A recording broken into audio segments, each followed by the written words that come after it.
Hello everyone, it's Pauline Amlings again, your Boholana Belgian tuning in. I hope you all had a great week so far. And today's vlog topic is why I should thank my conservative mom. Now, who here grew up with a conservative or strict mom or dad?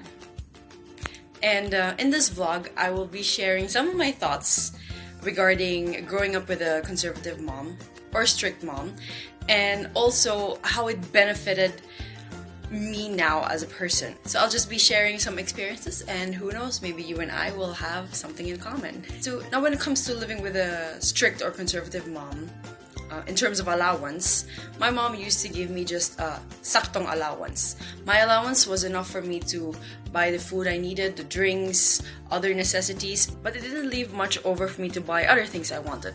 But then again, those were essentially just wants and not needs, and all my needs were covered by my mom. So the reason I want to thank my mom for always giving me a saktong allowance when I was growing up is because it made me a more financially responsible person. I'm able to make more financially responsible decisions now, and I think it's also because of her that I'm more of a tihik person, and I don't think that's a bad thing. Now, another thing I want to share with you guys, I'm sure a lot of you can maybe relate to this. Perhaps some of you have had to experience moving out of the house for college, to study in another province, for example, or to study here in Manila. And in my case, I had to study in Cebu. So my parents would stay in Bohol while I would be studying in Cebu. My mom didn't want me to live alone, and she couldn't stay with me because she had to be in Bohol to take care of my dad.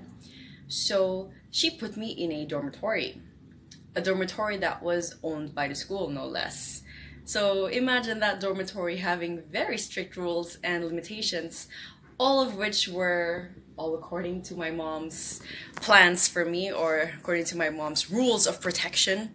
And I have to say, having to live in a dorm actually made me a more studious person, or I was able to create better study habits because of it. I didn't go out late at night. I mean that in a sense, I didn't go out much at night because we had a very strict curfew. Although I do admit, I may have tried to sneak out once or twice, and I got caught once or twice. But of course, that taught me to own up to my mistakes and suffer the consequences. Another good thing about living in a dormitory owned by the school is that my mom was able to prevent me from having to go through the morning commute. I would just have to walk 5 minutes and I would be in my classroom already from my dormitory.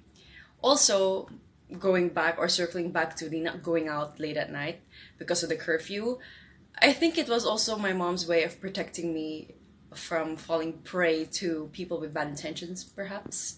So, Mom, thank you. Moving on, because I still have some things on my list. Now, I mentioned that I went to college in Cebu while my parents would still live in Bohol. And every weekend, and I'm not kidding, every weekend, my mom would ask me to go to Bohol to spend some time with them. And I have to admit, the commute by sea travel is kind of a hassle. I have to admit, coming home after a long week of classes and studying was actually the best stress reliever. And at least I was able to spend some time with my parents while I could, which is something I unfortunately can't do anymore as I'm working. So now I'm also more appreciative and grateful every time I get to spend time with them. Now, the last thing on my list, growing up when I was a kid, my mom would assign me simple chores to do in the house. And she would ask me to do those things in my free time, which meant I couldn't play games, I couldn't watch videos or play with friends. Sometimes dread it when she would ask me those things. But looking back at it now, it's because of those things that I've now become a neat freak and a very organized person, if I may say so myself. And I think those are actually good qualities of an employee or an employer, and even a roommate. Those were just a few things that I've experienced growing up with a conservative, strict mom. Looking back at it now, I'm actually very thankful for having a strict and conservative mom. Ma, thank you very much. And to all you guys out there who have a conservative, strict mom or dad, give them a break. I mean, they just have your best interests in mind, and they just want to look after you. That concludes my vlog for today. Thank you for watching, and see you in my next episode.